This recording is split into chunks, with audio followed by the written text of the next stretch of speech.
tonight and later post it onto YouTube in a couple weeks after a little light editing. If you have a question for our author, but don't want to appear on video and in perpetuity on YouTube, all you can do, you can just type your question into the chat box and Rachel and I will pose the question for you. Or if you don't mind, you can just shoot us a chat and we'll say that you've got a question. We'll be happy to unmute you and let you appear on camera.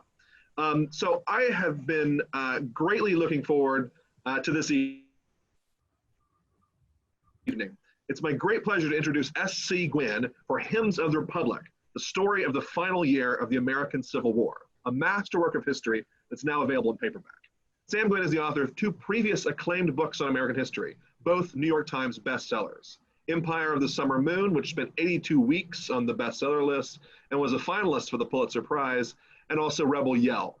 His latest, Hymns of the Republic, is a Northshire staff pick, and master bookseller Mike Hare said of it, Gwynne splendidly reveals the manifest horrors of the Civil War's final year and keenly captures the human and sometimes humane characteristics of its major and minor participants. And we are lucky to be joined by Northshire's dear friend, Joe Donahue. Joe is the Vice President of News and Programming for WAMC. He's best known for his continuing work as a talk show host and interviewer and his daily award-winning Roundtable program. His guests have included 7 presidents, the Dalai Lama, Arthur Miller, Stephen King, and Maya Angelou, just to name a few of them. Joe's been honored with over 50 national and local awards for his interviewing achievements. Please welcome Joe Donahue and S.C. Gwynne. Hello, how are you? Very nice to have you here. Thank you very much. What a great pleasure, Sam, to have you. So you're going to start us off and give us a sense of the book and read a little bit, and then I've got some questions for you, and then we'll go to the audience. Sounds great. I guess maybe I should just start out by saying, if I say why I wrote it, maybe that will frame what it is in a little bit too.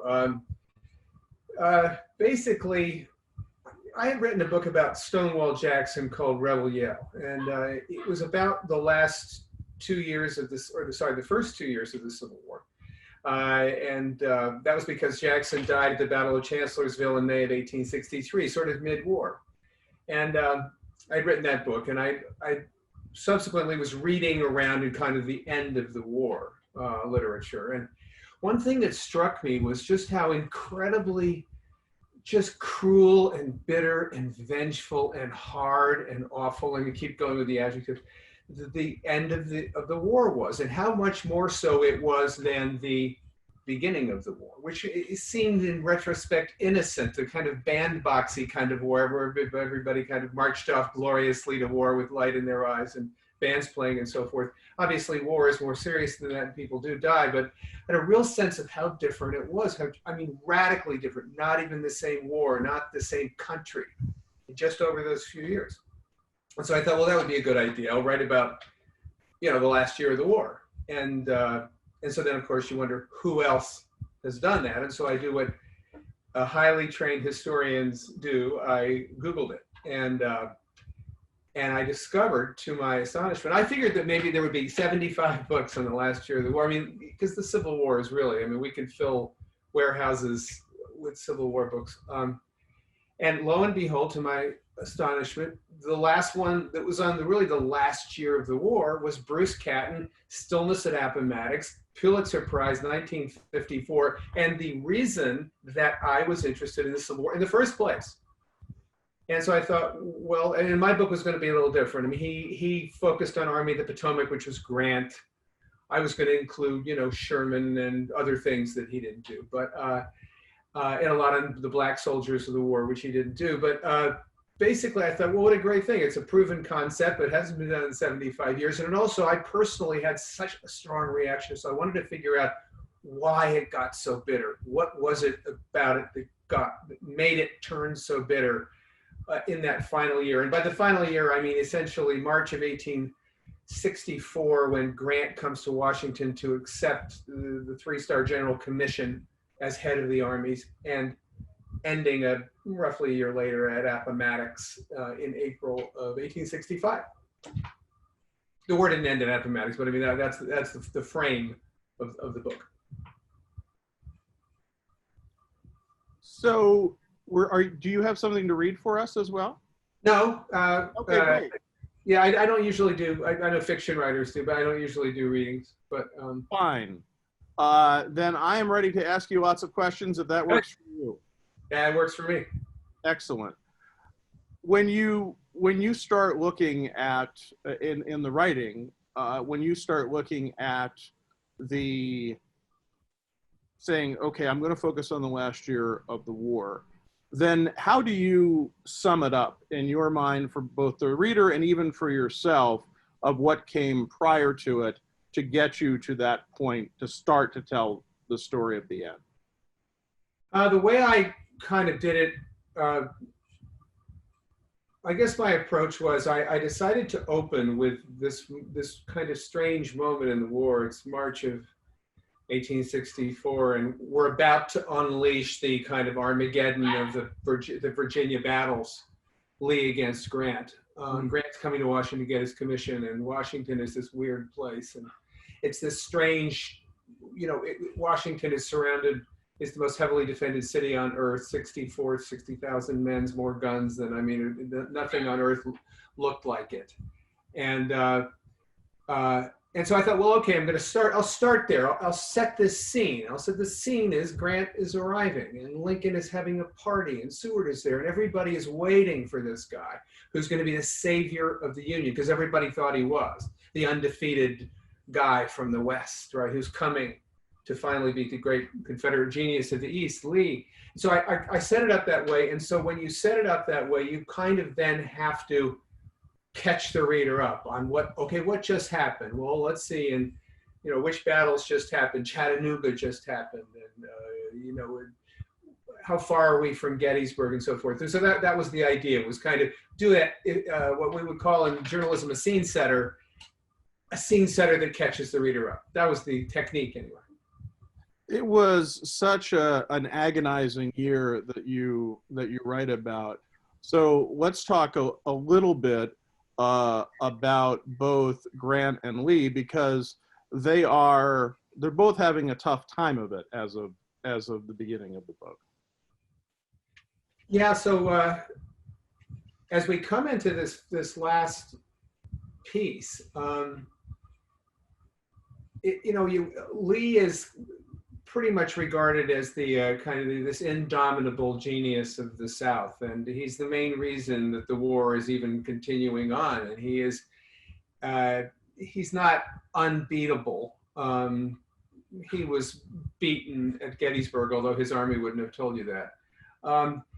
But he had basically just made fools out of Northern generals for the opening 3 years of the war, and so we have this kind of guy who existed at almost a mythic level for the North. They couldn't figure out how to beat him, and so you have battles like Chancellorsville, where he's outnumbered 2-1, and he just romps over Joe Hooker. And Second Manassas, Second Bull Run, again outnumbered 2-1, he chases the Union Army back into Washington D.C. Even in a battle which the Union thought it won, Antietam, Sharpsburg, they're again outnumbered 2-1. There's no way Lee actually lost that. It was a tactical victory for Lee.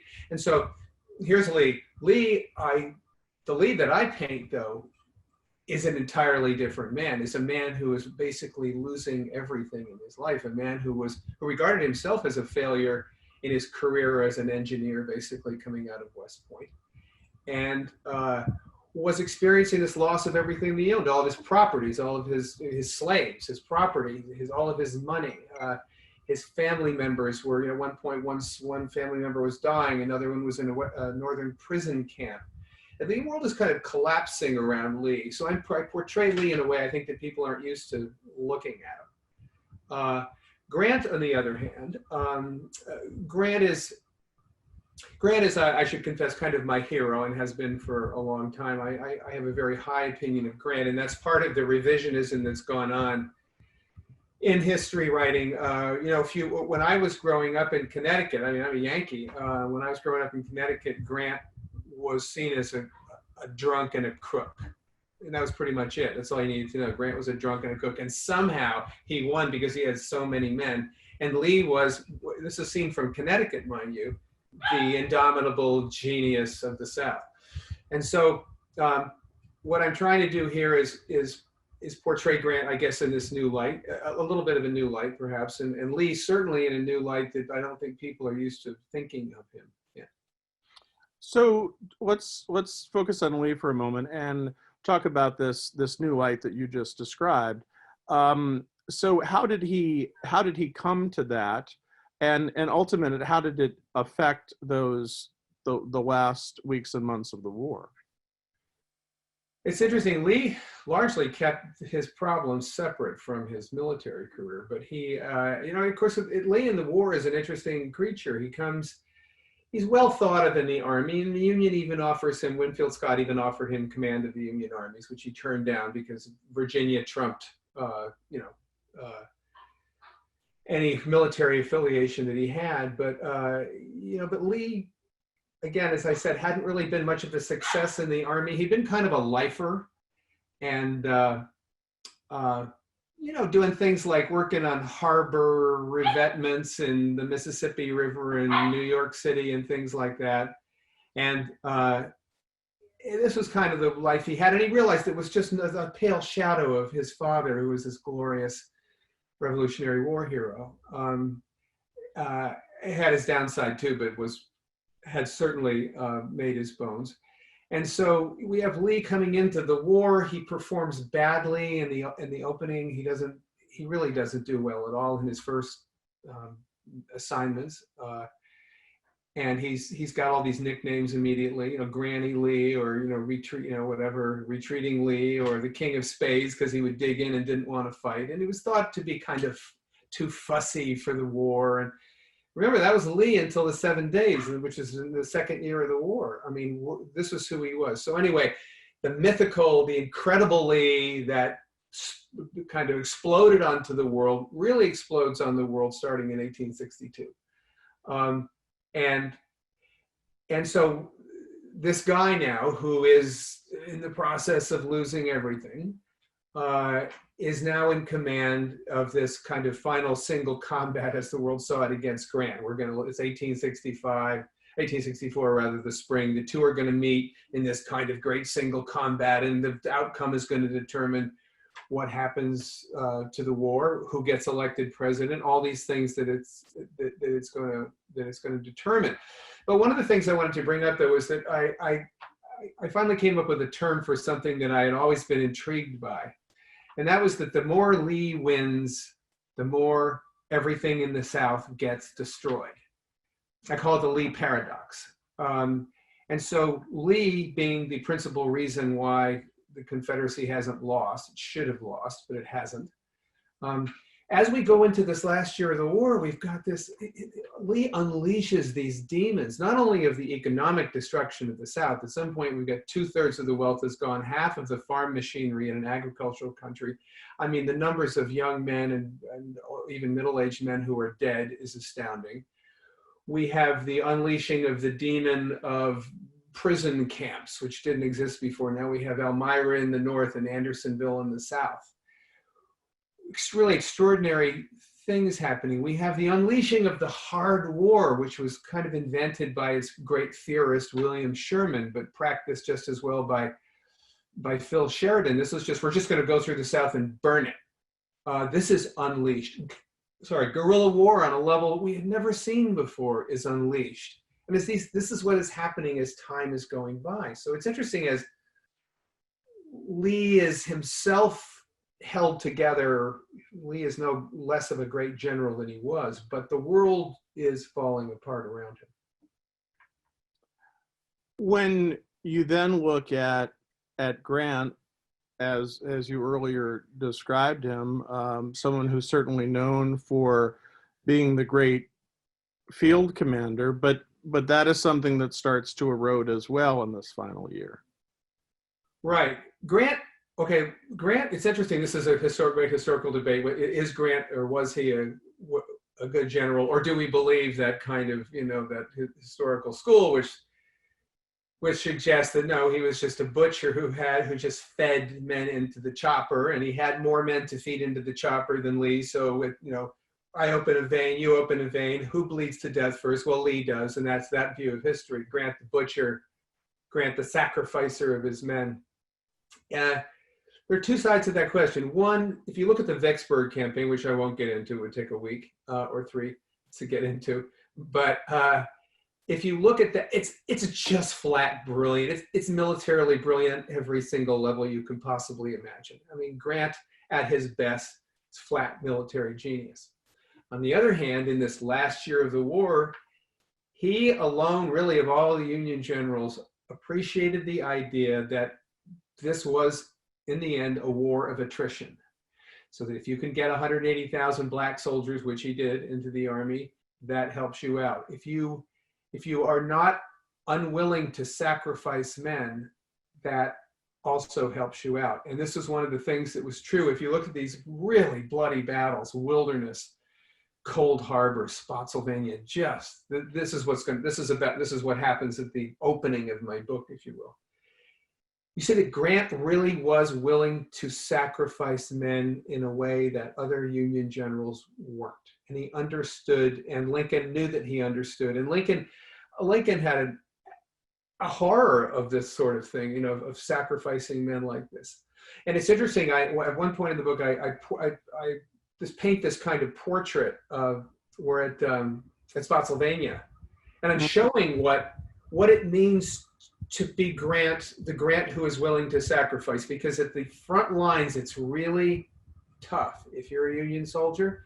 So there's this one particular division commander, Governor Warren, that he's got. And Warren is basically up against an impenetrable line of trenches that there's just no one is ever getting through those things the way Lee has built them. And they're spiked and built up and 12 feet high and tons of earth, and they go on for miles, and they've got everybody, lots of men behind them, and you can't break them. And yet he gets sent again and again and again and again it's basically your commanding officer telling you to go over the hill again after all the men are dead. Now, no, you're going again, and you're all going to die, and we're all going to be shredded to little pieces. You imagine how it felt. Warren went completely crazy, staged his own sort of personal mutiny at some point. He says, I'm not going to do it. He says, well, yes, you are going to do it. And and so why was Grant doing that? Why would Grant do that? Well, because tactically it worked. Because what he wanted to do was freeze that part of Lee's line. So one of Lee's geniuses was his ability to move troops around to where they were needed. It was the whole reason that, Richmond had stood. Richmond should have long before, when Petersburg should have fallen, but he could move people around in ways that were uncannily kind of predictive of where the Union was going to strike. And so Grant, by throwing Warrener's forces, just shredding again, I mean, they're all getting their heads blown up and their eyeballs and their scrotums and everything blown off, right? This is going on. And the reason is because Grant is pinning Lee in place. Grant is making sure Lee can't move troops to another piece of the line. But as I say, this is the origin of Grant the Butcher, right? He wasn't a butcher, but he was willing to make a tactical sacrifice. His Cold Harbor charge, where 7,000 Union men died in 22 minutes or something, was the extreme of it. But in some ways, this was the general that Lincoln had been looking for all along, who would do that. And again, Grant's my hero. Or a hero, but it's a complete, you can't justify what he did in Cold Harbor. I can't, and that was just the slaughter of his men. He shouldn't have done it. But his willingness to do this marked a change in the war, and marked the first time that Lee had ever faced any Union general who was willing to, in effect, press his numerical advantage. Sorry, I went on kind of long there. No, that's fine. A couple of points that I'd like to get to before we open it up to our audience, but one, of course, is Abraham Lincoln running for re-election and how that impacts the war and how the war impacts ultimately Lincoln's political future. Very good question. So in the Civil War, where it is there is almost at every turn, no matter what you look at, from the politics to the war to social situations, social history, it's maddeningly difficult to see single truths. It's so layered, it's so multiplex, it's so very difficult to understand, no matter what you look at. Like, what was the war about? That would seem to be an easy question. It's an insanely complicated question when you get into it. But there was this one moment of incredible singular clarity in the spring of 1864, and that is that the war is about one man. War, and everybody agreed, and this is something North and South couldn't agree that it was Tuesday. Okay, they could agree on anything. They both agreed this is what the war is about. The war is about, if Grant wins and consistently wins, Lincoln will win the election in November of 1864. If Lee wins, Lincoln will lose that election. And everybody said, and if Lincoln wins the election, the war will be pursued till its end, and all of the Union advantages will be brought to bear.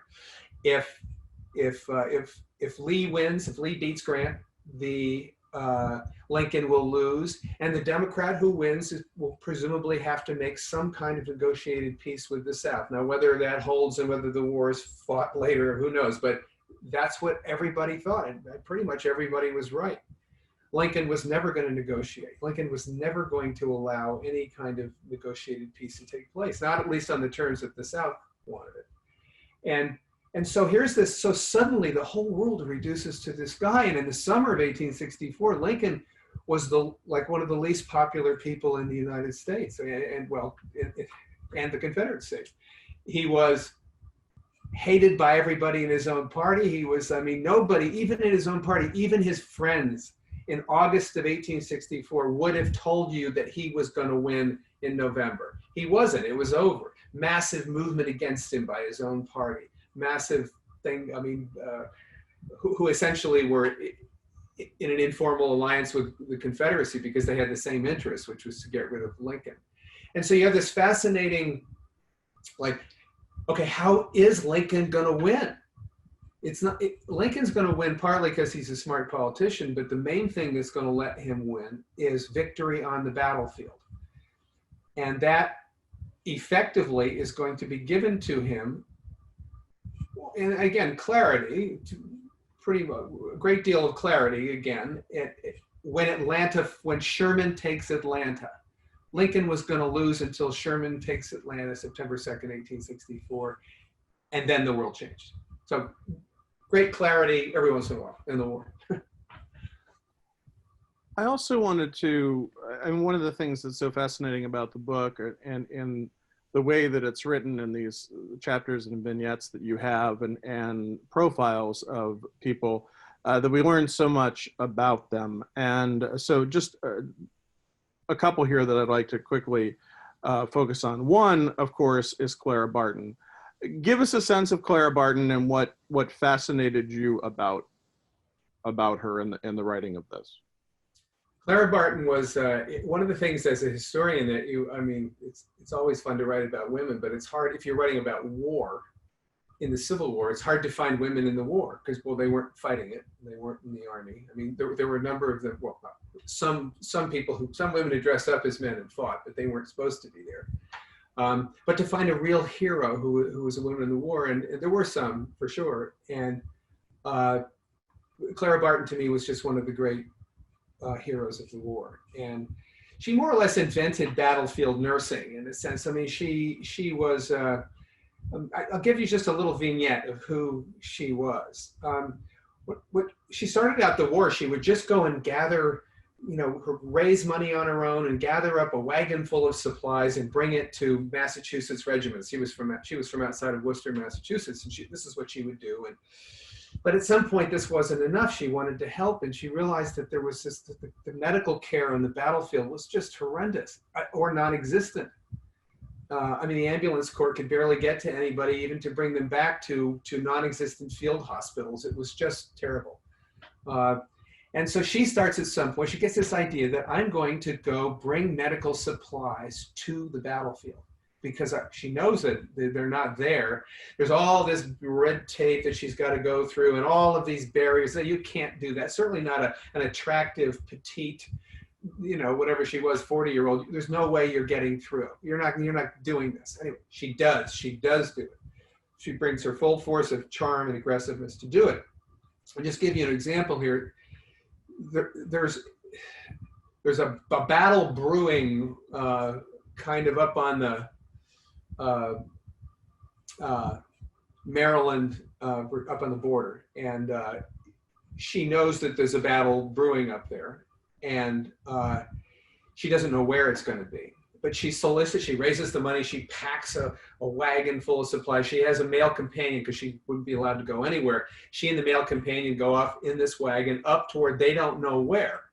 As it turns out, where they're going is what will be known to history as the Battle of, well, there's Sharpsburg or Antietam, one of the bloodiest battles of the war. And she arrives there while the armies are sort of getting set, and she's trying to figure out where she can be of the most help. And where she ends up is in this field hospital in the cornfield. Now, the cornfield is still the bloodiest morning of the bloodiest day in American history, and it was where Stonewall Jackson, the Confederate general, met Joe Hooker in a cornfield just north of this little town called Sharpsburg. And it was just absolutely straight out slaughter. And it was an astounding moment in American history. And the place that Clara finds is just north of the cornfield. I mean, just north. And when I say just, bullets are whizzing through it. You know, she's got bullet holes through her dress. Is holding a man at some point that she's caring for who dies in her arms. Is hit by 2 bullets while she's holding him in his arms. Anyway, she single-handedly supplies the field hospital in a way that astounds the surgeons. They've never seen anything like this.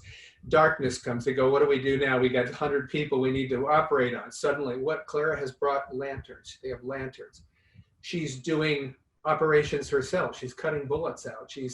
She basically saved a field hospital at which, I think, if I remember correctly, 1,500 soldiers were treated, and did it all on her own hook, leaving from Washington D.C. in a wagon, in a mule-drawn wagon. So that's who Clara Barton was. Astounding person, and a great, as you say, what I try to do in the book is hang pieces of the war off characters, because if you just kind of go through the subject, you want to see like a good character, right? And she's such a great character to look at the medical side of the war. Just on those characters, just ask you about Sherman as well, because we learned so much about him, and we talked a little bit earlier about, of course, what he did for Lincoln in Atlanta. So give us a sense of Sherman and writing about the general. Sherman, to me, William Tecumseh Sherman is one of the most famous people in American history, but to me, he was a discovery. And he was because he was this astounding and transcendent genius, but he wasn't a genius of war fighting. In fact, he was lousy at war fighting. And I didn't really know that as well as I know it now. He was just an absolute flat, I don't want to say outright disaster, but he was a failure. I mean, he failed at Shiloh to see 40,000 Union troops coming, one of the greatest failures of reconnaissance in the war. He later actually trumped that with a worse failure of reconnaissance at Chattanooga. When he was put in command of troops in Kentucky, he literally had a nervous breakdown. That was written about all the papers. All the papers in America said Sherman had gone insane. He was imagining 200,000 man Confederate armies when there were in fact none. And so he went loony there. He failed at Shiloh. At Vicksburg, where Grant's greatest victory, he failed at everything he was given to do, and he was basically a non-player in that. At Chattanooga, he was a disaster. I mean, we can go on with this, but he was not a successful war fighter. So how does this guy get ahead? especially after going nuts I mean, he really did seem to have a nervous breakdown and losing his ability to make any rational decisions in Kentucky. So why does he get ahead in the war? He gets ahead in the war because Grant thinks he's just great. You can't convince Grant that he's not great. He's just great. Grant loves him. And interestingly, this is something about Grant. Grant ultimately is right. Sherman was a genius, just not one that we quite knew exactly what, we didn't know what kind of genius he was going to be. So what happens is, as we get toward the end of the war, Sherman becomes the theorist of this new kind of war.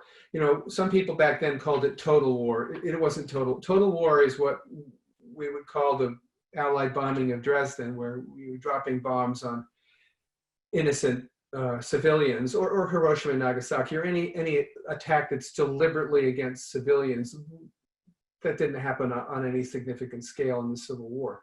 But what Sherman brought to the table was the idea of a hard war that was basically going to hold the entire South responsible morally for what the South had done, which is to secede and then fight.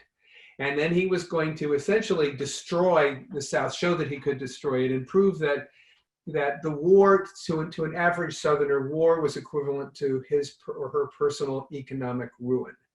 And so you have this guy with this theory and he has other theories too. It's really interesting if you look at that don't involve battle fighting. I'll give you just an example of how, he's famous for marching through Georgia and the Carolinas and burning a 50-mile wide swath and all that sort of thing. We all know that.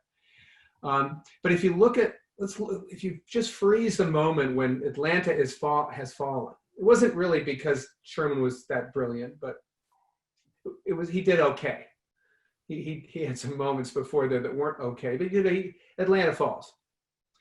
And so the Confederate general, Hood, takes off. And in all other circumstances in the war, the Union general would follow the beaten Confederate. And that's what Sherman did. So Sherman follows Hood for a while. And he's going basically backtracking his path up to Chattanooga, and he's being raided by Nathan Bedford Forrest, and his supply lines are being cut, and he can't catch Hood. And at some point he says, okay, I no longer care about Hood and his giant army. I no longer care about him. In fact, if you all care about them, I'll send some troops up to whomever out in the West, and you can take care of him, because I don't care about him anymore. It's the first time that a Union army is willfully disengaged from a Confederate army, a victorious one, is willfully disengaged. Disengaged as in marched away from. That's point number one. You could hear like the sound of all the jaws dropping in the War Department in Washington when Sherman did that. Second thing he does, he says, and you know what, tell you what, I no longer care about my supply line either, which is the only thing Union generals cared about, because they were terrified in the South that, armies needed multiple train loads of stuff, forage for the horses and food and ammunition and everything. They couldn't survive. Sherman not only says, I don't care about my supply, I'm going to tear it up. So he tears all the tracks up. And so Nathan Bedford Forrest can do whatever he wants to do. The next thing he does, he comes back to Atlanta. And again, you can hear the sound of jaws dropping in the War Department in Washington. We're not doing things this way. Grant sustains him. That's why it works. He gets back to Atlanta. And he goes, and you know what? I'm not going to garrison Atlanta either, even though I've conquered the prize of the Deep South. I don't care. I'm not going to leave any soldiers, because I really don't care what happens to Atlanta. Oh, I'm sorry. He also depopulates. He sends all the citizens away from Atlanta, which was considered incredibly cruel. But he says, I don't want to worry about you, so get lost. And then I'm not going to garrison the city anyway. Okay, so in all of this I've just told you, there's, I think, considerable genius going on. And it's determinant of the final year of the war, but none of it involves battle fighting. And then the next thing he does doesn't involve battle fighting either. He says, you know what I'm going to do? I'm actually going to bring this moral point home once and for all, that the South, is responsible for what happened, and they're going to pay the price unless they play nice, kiss the ring, He marches this army through Georgia, which was pretty bad, but nothing compared to what he did in South Carolina, where he had attitude. That's what he does. He didn't fight a single battle. He was unopposed. So all of these things I just said, he disengages from Hood, he tears up his own supply, he refuses to garrison the cities he's captured, and he marches. This is this new theory of war that says, we're going to focus on this one thing here, and this is what the future is going to be. It was, and the last thing I'll say about Sherman, and he went to enormous pains to convince everyone in the South that all they had to do was stop fighting and he would be their best friend. Every time the bludgeon came out, you know, the velvet glove came out too. And the velvet glove, and he said, you know, you stop doing this and I will be your best friend. I will protect you. He says, but if you don't, then I'm going to show you, you guys want to get rid of government? I'll show you what the world looks like with no government, no property rights, no rule of law. You've got no rights at all. I burn everything that you own down because you have forsaken this right. It's great. He wrote millions of words about this, and he was covered all over the place. And he became the spirit of the end of the war. And obviously, all I'm speaking about here is a reason why people in the South hated him with a passion reserved for no one else, and today still hate him, I think, with a passion reserved for no one else in the Union. I mean, this was anti-South, anti-Confederacy, anti-tradition, and anti-everything. And I'll leave you with one last comment, and that is, if you want to win some money in a bar, say, who was the founding president of LSU? Although back then they didn't have a football team. The founding president of LSU was William Tecumseh Sherman, where he couldn't get a job. He was a total failure, just like Grant was after the war. And the only job he could get was as president or superintendent of this little tiny startup military academy and state school in Louisiana, where he's basically teaching these bratty sons of slave owners. And that was Sherman. That was the only job he could get. And the last, I'll leave you with one thought, and that was that when the South seceded, Sherman is still there. He's still president of this little school. And of course, one of the things that happened is the southern states went and seized federal property. So they seized all the guns from the federal armory, and where they put them was in Sherman's office. So Sherman, in his last few months in Louisiana, was actually writing on crates in the room next door because the seized federal weapons were in the other office. Anyway, amazing guy. Just, whether you like him or hate him, astounding person. You know, bar bets were more fun before Google. It's true. So I know we have I'm sure we have questions from people, and we'll get into those. My final question for you is, so you've written 2 books on the Civil War. So you follow that up with what now? I'm taking a break from the Civil War. It's been about 8 years in the Civil War, and I'm OD'd for the moment on it. I mean, I really, it was my favorite subject. I love the Civil War, and I spent more time on it as a historian than anything else. I will go back to it certainly, but I have a story about an airship, think Hindenburg on that scale, that went down in 1930. It was actually a bigger deal. Many more people died with greater effect than the Hindenburg, but everybody knows the Hindenburg because somebody caught it on 2 seconds of tape. So my airship is cooler and better. So I'm writing so this history really is basically about aviation in the 1920s, if you will. So it's it's history, but a different time. Not Civil War history. I'll get back to the Civil War, though. I can't stay away from it. Excellent. Well, I'll turn it back to Rachel and David, and they can curate the audience questions. Great. Well, yeah, thanks so much. There's a question in the audience, in the chat, from Dennis Murphy. Sam, could you talk a bit about the role Sherman played in Lincoln's reelection? Sherman basically was the reason Lincoln got reelected. Because if you look at that summer of 1864, it was a disaster. I mean, I won't go through everything that it was, but it was disaster after disaster after disaster for Lincoln. Grant does not beat Lee in the Overland campaign. Grant is mired in the trenches at Richmond and Petersburg. There's just nothing happening. There's the Union armies have been routed in the Shenandoah Valley and in Western Virginia. it's just a tale of woe. Lincoln's own party is moving against him in a major way.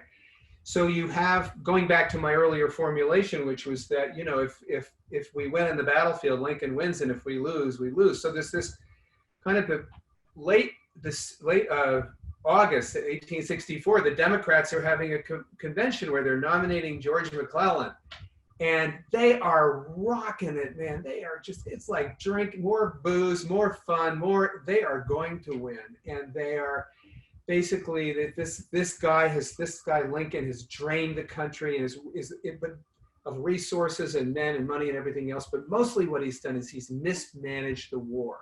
And the war is going to go on forever. And everybody's going to, all your kids are going to die and whatever. We're going to bankrupt the country. And the premise in a lot of ways of the Democratic convention was they had it. They were going to win. I mean, they were more confident than Hillary was in 2016. They were going to win.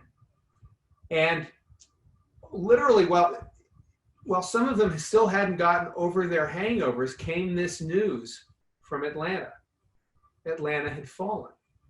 And it was the biggest moment of the Civil War, single most, having said that Sherman wasn't a very good warfighting general, which he wasn't, still the fall of Atlanta was the single most important event of the Civil War. And the second most important event was what it caused, which was the re-election of Abraham Lincoln. Because without Lincoln, there was going to be some kind of negotiated peace. So yeah, Sherman, that's part of him too. He caused the outcome that the North wanted. So this next one is a two-part question that we have. First of all, did Grant have a drinking problem? Which is a question of great interest around here. Grant's cottage is not far from our Saratoga store where he wrote his memoirs. And then also the second part of the question is, you mentioned Phil Sheridan. What role did he play in the last year of the war? Okay, so Grant definitely had a drinking problem, and a big bad one. And it's interesting because it wasn't what we would think of maybe as a normal drinking problem. It had a particular feature to it. So when he was stationed out in California at these lonely little places, you know, the Army in peacetime back then, and we're talking pre-Civil War now, could be a pretty lonely, boring place. And in fact, it was a place where everybody drank like fish. I mean, the officers, people drank like crazy. And this is sometimes, Grant's drinking is sometimes taken out of context. It was a culture of drinking. I mean, drinking like you wouldn't believe, and drinking all the time. And it was impossible to tell the difference between an alcoholic and someone who just drank all the time. I mean, that was the peacetime Army. And in the American West, it was particularly prevalent. So why is Grant anything special there? The reason is that Grant couldn't hold his liquor. Not only did it take very little liquor to make him drunk, but he became sloppy, you know, kind of a drunk, that kind of a drunk, which is in the officer corps. He had been to West Point. The officer corps was not acceptable to behave that way. And so Grant's problem was that the way he behaved when he was drunk. And so I think that that's a point that most historians will not make. They somehow seem to single him out. Oh, Grant had this drinking problem. He definitely had a drinking problem. And it washes him out of the Army.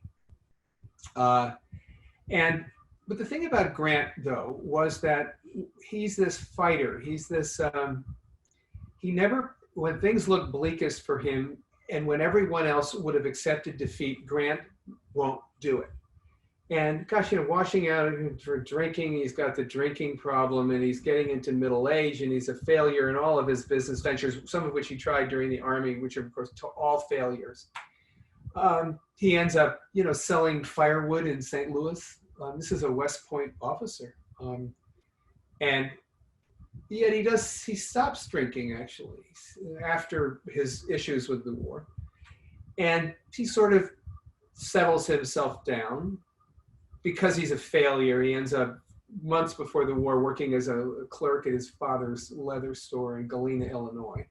A failure, but he's not drinking at that moment. Comes the war. Grant discovers he has this incredible genius, and he is promoted faster than anybody else, almost anybody else on both sides. And there are a few examples of Grant's drinking during the war, none of which affected the outcome of a major battle. There was a tendency in Grant histories to make too much of this to me. There's a particular one recently written, I won't name who wrote it, but I mean, it constantly refers to Grant's drinking, even though the only three known incidents during the war, and they happened.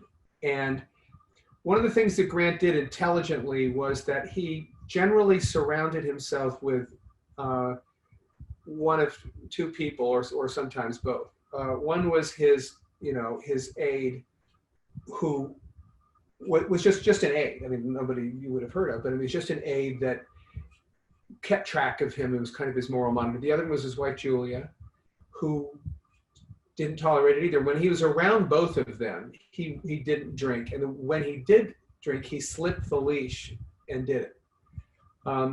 So my view is that Grant's drinking is generally overblown during the war. Yes, the incidents happened. No, they didn't affect his ability to command. They did, but it wasn't like during the middle of the Battle of Shiloh or the middle of the Battle of Chattanooga or something. And then after the war, he didn't drink. He became president, and so he had the kind of drinking problem I think that a lot of people have, and people I know have. Is it a problem? Yes. Is it always there? Yes. You have to watch out for it. And Grant's solution was to surround himself with these moral monitors that basically worked, except a few times it didn't work. And okay, the other thing was Sheridan. Sheridan was, so if Lincoln had finally found Grant as the guy who didn't mind fighting, didn't mind just beating his head into that wall, then Sheridan was the guy that Grant found to do that. Because it was hard. I don't know why the Union officer corps were so inept / whatever else they were.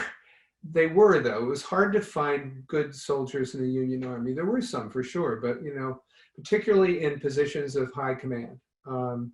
I think you could probably argue that there were a lot of talented officers in lower ranks, but in officers of high command, it was hard to find the right people. And the generals in command spent a lot of time doing that. When Lee found Jackson, it was the single most militarily significant moment of the Civil War for the Confederacy. Lee found Jackson. Suddenly, he's got his guy, his executive officer who will do and will carry it out and will damn sure make sure it gets done. And this was Sheridan.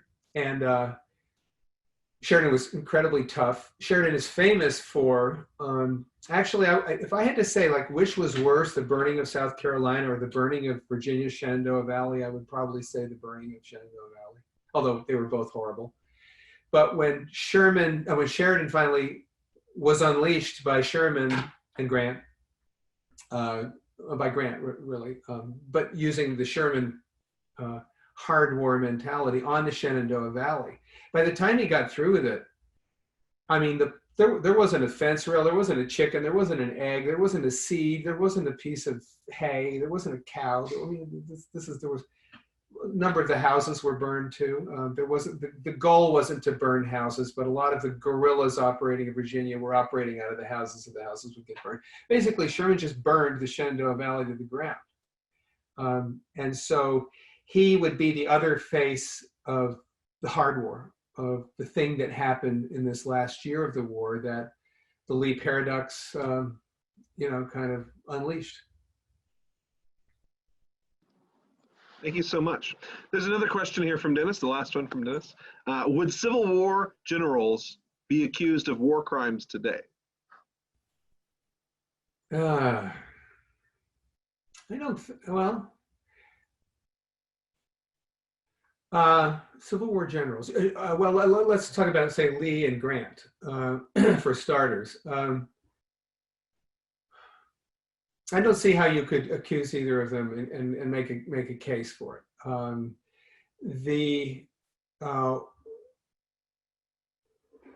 If you let's go back to Virginia, for example, and where we have a guerrilla war, and this incredible guy I write about, spent some time writing about, John Singleton Mosby, Confederate guerrilla, with very few men really, fighting Sheridan with a lot of men. It got very, very dirty. I mean, somebody would shoot one of Sheridan's men or do something worse. And Sheridan would go burn a house down. And then there would be retaliation. At one point, there was just retaliation on either side. I'm going to shoot 7 of yours, or shoot 7 of mine, or shoot 7 of yours. I think there were some war crimes committed. Or there were clearly war crimes committed. Could you have prosecuted them and won? Quite possibly with either Mosby or Sheridan in that part of the war. There was a lot of guerrilla warfare that went on that was run by irregulars. There was a whole bunch of war crimes done there. I think where I would pick, though, so the question is, which general could you find to order it? And I think I may be thinking of on a too elevated level here. One of the things that happened, as I write about in detail in the war, was that in large numbers of black soldiers were executed. Now that's a war crime, right? Black captives, Union black soldiers who were captives were executed. That's a straight out war crime. I'm trying to think of who you could prosecute for it, but that happened on a relatively large scale because at one point there was no quarter given. I mean, there would be these battles and black soldiers would be involved, and they'd go to the hospitals afterward, and there were no black soldiers. 200 captives taken, and they were all executed. So you could have prosecuted any of those officers giving those commands with any of those, and that went on a fairly significant scale in the war. It was not ordered by Lee. And I guess I'm kind of blanking on the level at which it was ordered, but it was the policy actually of the Confederacy at one point to not take black Union soldiers prisoner. So I guess my answer is that on the highest levels, it might be hard to prosecute them. And as you come down a little bit, it would be a lot easier to prosecute and win war crimes cases in the guerrilla war, and also particularly in the treatment of black soldiers. Fascinating, thank you. I have a question, which is, obviously the Civil War is very well covered, and it sounds like it's been a lifelong interest of yours. Was there anything in the course of your research that really surprised you? I think, I'll go back to what I said before, was that, I guess, who Sheridan was surprised me. Sherman. Who Sherman was surprised me. I mean, I just had him. I mean, I hadn't really researched this part of the war before, so I just read books about it, and you get this sense of Sherman as the guy who burned to his, the March to the Sea and that kind of guy, and not this man who was a failure in his career after West Point and a failure as a war-fighting general, and as this absolutely flat, brilliant, and hated for it theorist of war that he became. I mean, to me, I guess I didn't see him complexly enough for who he was. And he emerges as a result, I think, because I'm writing about how bitter and vengeful and cruel and horrible the final year of the war became. If there's a poster boy for that, it's Sherman. He's also this fascinating character because they have all these pictures of him where he looks very grim. He's got this kind of weird red beard. He's got a skin condition, actually prematurely ages him, so he looks like the grim reaper of the whatever. Actually, in person, he just talked a mile a minute. You couldn't shut him up. He was just like Mr. You just couldn't shut him up. And he just wrote with both hands and wrote to everybody. And if somebody would ask him, why are you burning, Columbia, South Carolina to the ground? he would just sit there and talk to that person for an hour and tell them exactly why Columbia was being burned to the ground. Anyway, I'm laughing, but anyway, it's not funny. But he was a talker and an explainer and had to justify everything he did to everybody. Anyway, amazing character. Anyway, so he becomes, for me in this last year of the war, the face of that really hard, bad war that was taken to the South. Well, we are just about out of time, but I thought, Sam, I could ask maybe one last question if we don't have any more from the audience. And you had kind of mentioned it early on about how you were interested in sort of reassessing Grant. Are there any other things in Hymns of the Republic that are kind of ways of reassessing the standard history that we've maybe have heard from diverse places? I think what I try to do in the book is I try to come at a subject in a way that people aren't used to seeing it, because as you said, it's the challenge of the Civil War, and it's a hard challenge, is if you're just going to write the same old crap, what is the point? I mean, I don't want to do that, and I hope I haven't. But I would say, so for example, we look at the very famous battles in the spring of 1864. It's called the Overland Campaign. Generally, it's the Wilderness Battle, and then there's Spotsylvania, then there's Cold Harbor, and there's a few in North Anna River, and then coming down to Petersburg. These are very, very famous, and so I thought I would particularly look at Wilderness and Spotsylvania, particularly at the Wilderness, and instead of just I give a kind of a thumbnail of what's happening in the battle. Of course, you have to do that. But this kind of bullet by bullet, kind of the way people like to do it in the war, I don't do that. What I do is I kind of spin and I look at it as the war's worst medical disaster. And so you're going to see Wilderness. Yes, I will tell you what happened there, but mainly you're going to see it as the worst medical disaster. And that's not something that I've ever read. It's not an interpretation of it. It's just a way of looking. It's just, I'm just going to spin the lens, and we're going to look at it this way now. And one of my heroes is going to be Claire Barton. And there's going to be all these it is a medical disaster on a level that was unimaginable. And again, I think that's an example. I try to do that throughout the book, just to approach something in a way that maybe people hadn't thought of before. Absolutely fascinating. Thank you so much. This has been a really interesting evening. Thank you to Sam Gwynne. Thank you to Joe Donahue. Thank you, audience, for being here for another evening. Unfortunately, we are out of time, but everyone come on back and see us. We've got more great Northshire Live events happening indefinitely here on Zoom. So hopefully we'll see you all again sometime soon. Thank you all. See y'all. Thank you very much. Good night, everyone. Bye-bye.